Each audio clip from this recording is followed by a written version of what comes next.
आप सभी को जय श्री श्याम। कैसे आप उम्मीद करते सब अच्छे होंगे। प्रेमियों, धीरे धीरे पितरों की सीरीज आगे बढ़ती जा रही है। आप लोगों का प्यार मिल रहा है, इसके लिए हम सदैव आपके आभारी रहेंगे। आज आगे कुछ सवाल लिए गए हैं जो कि बहुत ही इम्पोर्टेंट सवाल हैं, जो कि पितरों के मामले में आपकी हर प्रकार से सहायता करेंगे। पीछे की वीडियो जिन प्रेमियों ने नहीं देखी, नीचे डिस्क्रिप्शन में लिंक मिल जाएगा, एंड स्क्रीन के रूप में वीडियो मिल जाएंगी, एक बार जरूर देखना।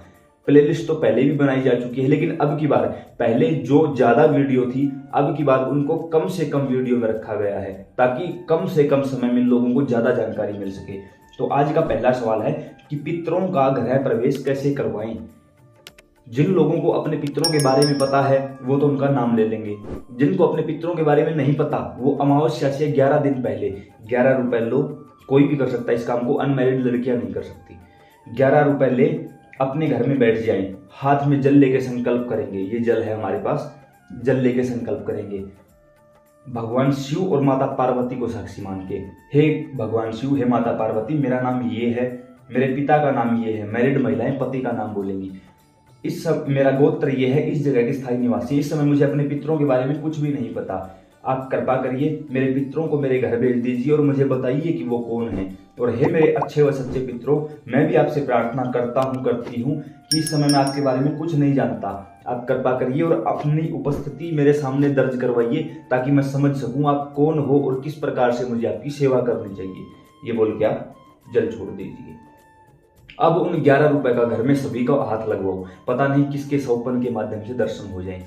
पूरे घर में फेरी दो, फिर उन 11 रुपए को उठा के कहीं सुरक्षित स्थान पर रख दो। घर के मंदिर में नहीं रखना है। पितरों का कोई भी काम घर के मंदिर में कभी नहीं होगा, याद रख लेना, गांठ बांध लेना इस बात को। इसलिए जो नीचे कमेंट में करते हैं ना, घर के मंदिर में कर सकते, नहीं भाई, पितरों का कोई भी काम घर के मंदिर में नहीं होता, नहीं होता, नहीं होता। दोबारा ये कमेंट नहीं देखना चाहते भाई हम, सिंपल सी बात है, क्योंकि बार बार इन्हीं चीजों में उलझ के रह जाओगे, आगे कैसे समझोगे इस चीज को।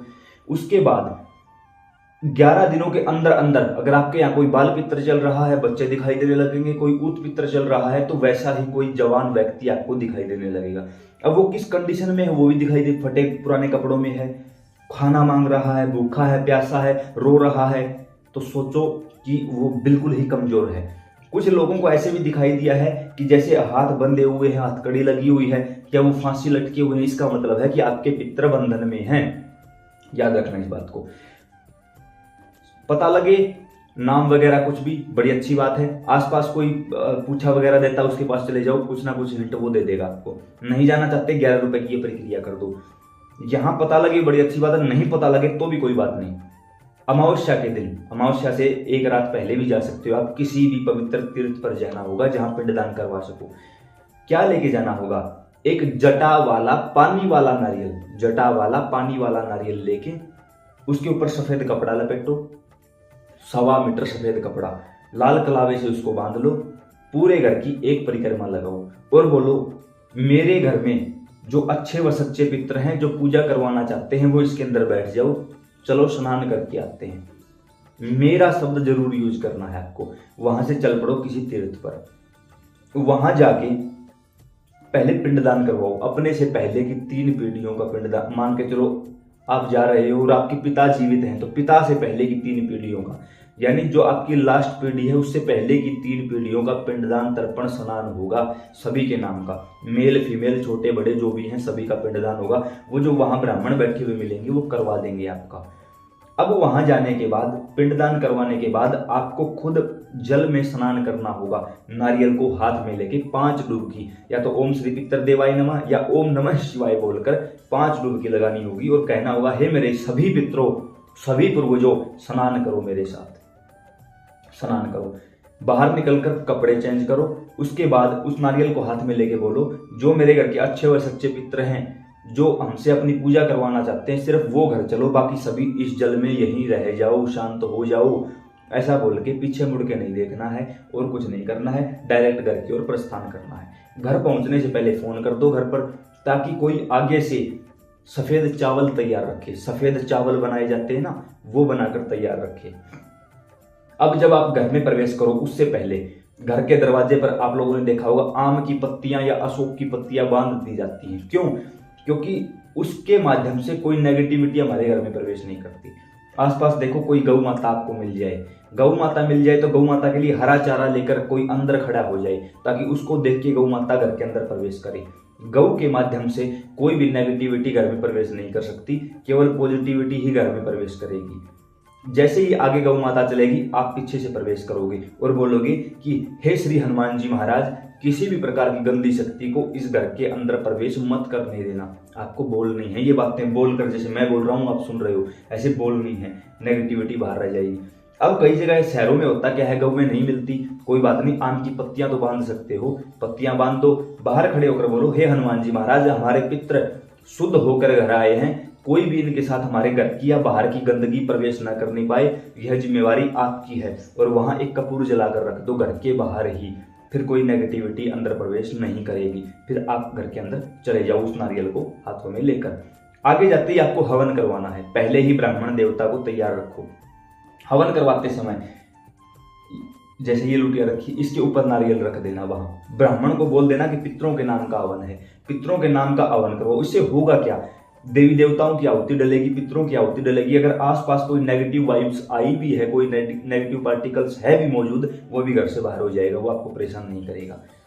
हवन करवाने के बाद कम से कम 11 आहुति पितृ गायत्री मंत्र द्वारा डलवा देना, बोल देना ब्राह्मण देवता को, वो अपने आप डाल देंगे, कोई बड़ी बात नहीं है।